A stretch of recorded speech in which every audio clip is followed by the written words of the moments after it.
do rather well with our Department of Transportation across the state. We feel like that we need to get a little more out to our locals, because that way we're spreading the jobs all over the state. It's very well known that I don't agree with the Garvey bonding that puts our state in debt, and our grandchildren are going to be paying. We're paying $47 million a year interest on those Garvey bonds. I feel like that could be used on the highway much more judiciously than the way we're using it. Lots of things that could be, I believe, even the local option on taxing for the locals. There are many things we could figure out and we could work out if we were able to sit down together. And I certainly would like to be included in that. I've had 15 years as a chairman of the Transportation Department and have studied it very thoroughly. I also believe that the audit gave us clear direction as to the way our department should be going, and I feel like that's been very neglected by the news media as well as the governor's office. They're just saying the only thing they picked out was that we were behind on preservation and maintenance, and totally we believe that, but we believe the budget could have been directed that way this year much more than it was. Thank you, Representative Joanne Wood. I'm Elizabeth Allen Hodge. The program is Legislative Watch. I'm Elizabeth Allen Hodge for Legislative Watch, and today I have Representatives Pete Nielsen and Representative Lenore Barrett.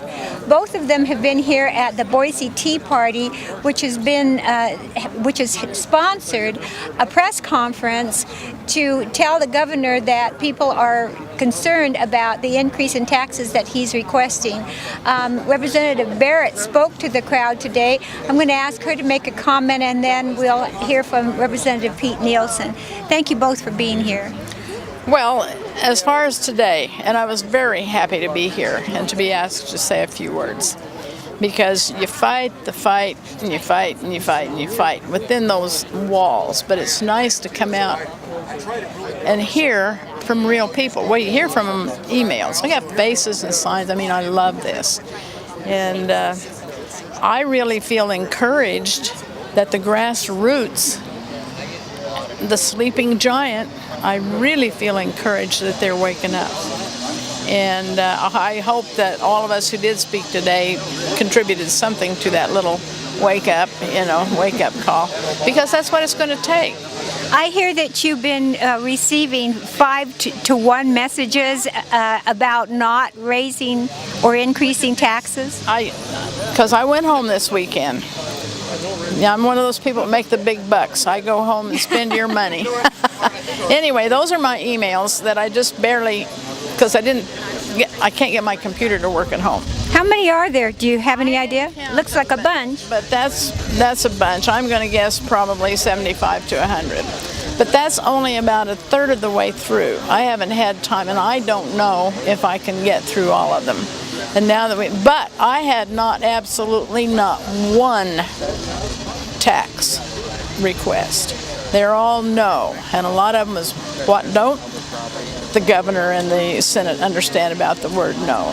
What about you, Representative Nielsen? Are you hearing from your constituents as well? I'm hearing from all quarters of the state. Yeah. My email up through Saturday evening, that's when I looked at it last, and it was running closer to 50 to 1. No.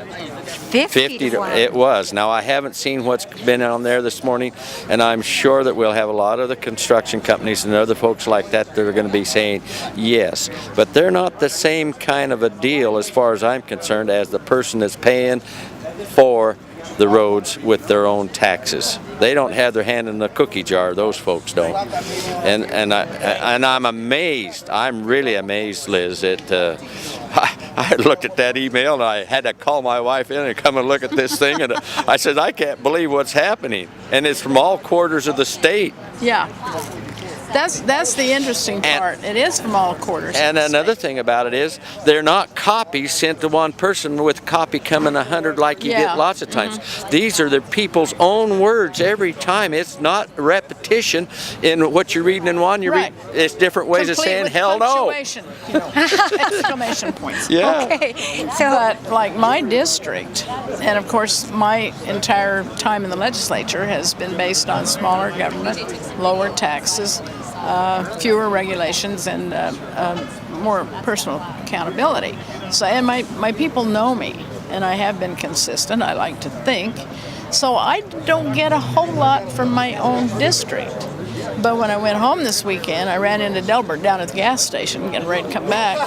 And I said, Delbert, what do you want me to do with this gas tax? And he says, well, I expect you to vote no. Yeah. So I know my district. These are coming from all over the state.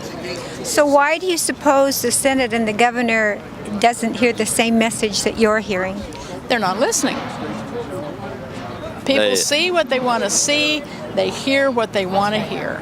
And justify what they want to do. And justify what they, exactly. And are there any suggestions that perhaps instead of raising taxes, perhaps instead of increasing in spending, that instead of these 5% across the board cuts, that they look at some of the programs that some may consider unnecessary and just do some cutting?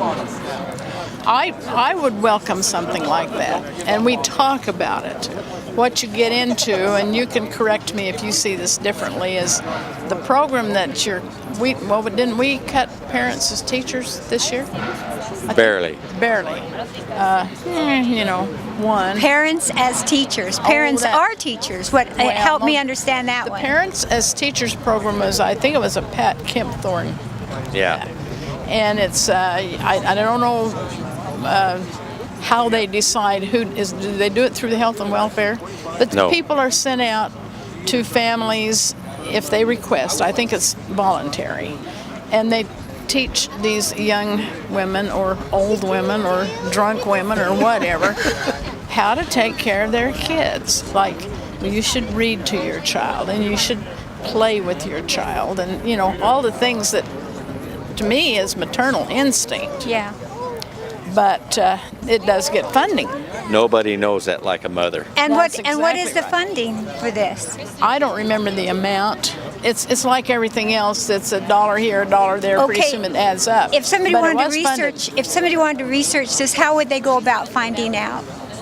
This is something that certainly Well, our listeners hopefully would be it's going to interested in. disappear if we didn't fund it. But it's a program. It's called Parents. Okay, are there any other? You can find out by going to Idaho legislature and looking up the budget, and if it's in the budget, it'll be there. And on our website at IdahoLibertyWatch.com, we have a link to the legislature, and that gives them a link to all of the proposed laws Right. and the existing laws, so And the they can do that. appropriations for And the budget, appropriations, right. absolutely. Now, So, can I answer this a little bit better? please. Whenever I've been campaigning in the last few years, I remind the constituents this: if you want government to be cut, the best way to do that is you got to give them less taxes, and until you give them less taxes, you're not going to get less government. And you got to demand less taxes and pay less money in, because if you don't, we're going to spend it. Yeah, send it and spend it. All right, well, thank you both for being on the program. Thank you for Thank being you, Liz, here. for being here. I'm We love you. I'm Elizabeth Allen Hodge. The program is Legislative Watch.